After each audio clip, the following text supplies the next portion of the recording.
All right, let's get into it. Today, we're basically grabbing our scalpels and doing a full-on dissection of a true masterpiece of horror, Mary Shelley's Frankenstein.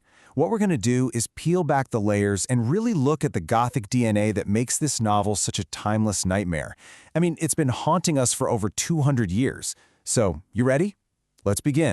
So think about it for a second. What's the perfect recipe for a nightmare? What are the ingredients? A monster, maybe? A spooky old castle? Well, it turns out Mary Shelley pretty much perfected the formula way back in 1818. And let me tell you, it's a whole lot more complex than you might think. Because Frankenstein, it's just not your average monster story. It's really a foundational text of the Romantic Gothic movement. And what it does so brilliantly is it blends those classic horror elements, darkness, the supernatural, with a really modern fear about the dangers of unchecked scientific ambition.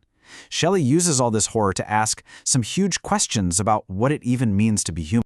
So, our dissection is going to start with the external body of the novel, the physical world that Shelley builds. These are the dark and stormy worlds that set the perfect stage for all the terror to come. Shelley is so deliberate about the places she chooses. You've got the huge, empty Arctic wasteland, the grim graveyards where Victor's digging up, his materials. Every single location is designed to make you feel deeply uneasy. But here's the thing. They're not just spooky backgrounds. They serve a much deeper purpose. And this is where you can really see Shelley's genius at work. The setting isn't just a backdrop. It's a direct mirror of what's going on inside the characters' heads. That crushing physical isolation of these places, it's reflecting Victor's own psychological isolation, his moral rot. The world around him is literally becoming as broken and hostile as his own mind. In Gothic literature, you hear this word a lot, sublime. It basically means that nature is so powerful it inspires both awe and absolute terror.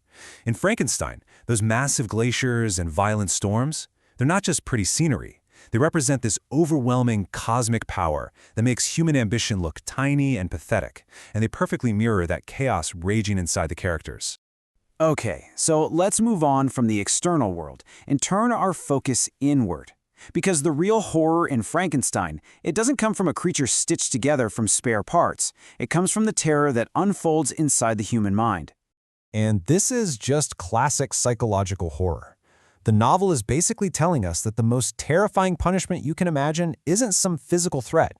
It's the relentless torment of your own conscience. It's the horror of having a haunted mind, being slowly eaten away by guilt and fear. And Victor, Frankenstein? He is the poster child for this. He's plagued by awful nightmares, he has complete mental breakdowns, and he lives in this state of constant gnawing paranoia. The guilt he feels for what he's done becomes his own personal Gothic prison, a torture chamber he can never, ever escape. This all connects to a huge Gothic idea, fate. Victor's one single act of transgression, of playing God, it unleashes what feels like a literal curse. It kicks off this irreversible chain reaction of death and destruction. It's like Shelley is saying that once you cross certain moral lines, doom is pretty much inevitable. And this brings us right to the heart of the whole conflict, that intense, really twisted relationship between Victor Frankenstein and the creature he brought to life. You'll see they are truly two sides of the very same soul. Now, on the surface, the creature totally fits the bill for a Gothic monster. His appearance is horrifying, he scares everyone he meets. But Mary Shelley does something absolutely brilliant. She gives this monster psychological depth. He's emotionally sensitive, and his violence is a direct result of being treated with cruelty and rejection. He's both a villain and a victim at the same time. This is a perfect illustration of that Gothic concept of the doppelganger, the double. I mean, just look at how they mirror each other. Victor is obsessed with his work, the creature is obsessed with his creator. Victor isolates himself on purpose, the creature is isolated by force. And they both become destructive, right? One because of ambition, the other because of rejection. The creature is basically Victor's own guilt and all his ugly, repressed feelings, given a body and sent out into the world. So the main event of the novel, creating life from death, it's not shown as some amazing scientific breakthrough. It's shown as an unnatural, blasphemous act. Victor breaks the laws of nature by trying to be God. And in doing so, he turns science itself into the source of Gothic terror. So how do all these pieces come together to create this novel's incredible legacy? Why does it leave such a deep and permanent scar on our culture?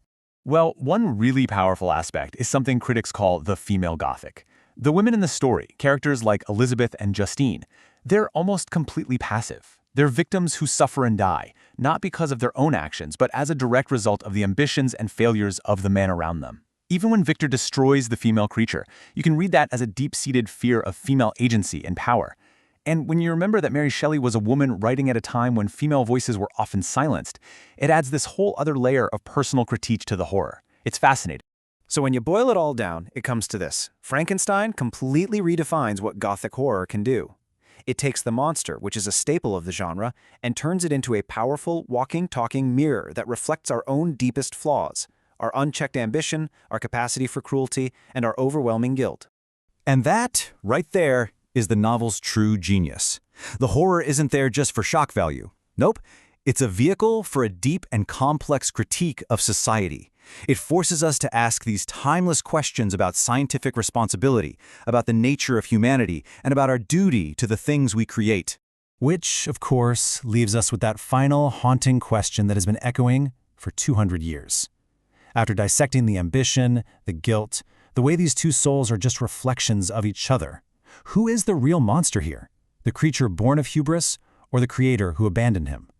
That's a question Frankenstein leaves for all of us to answer.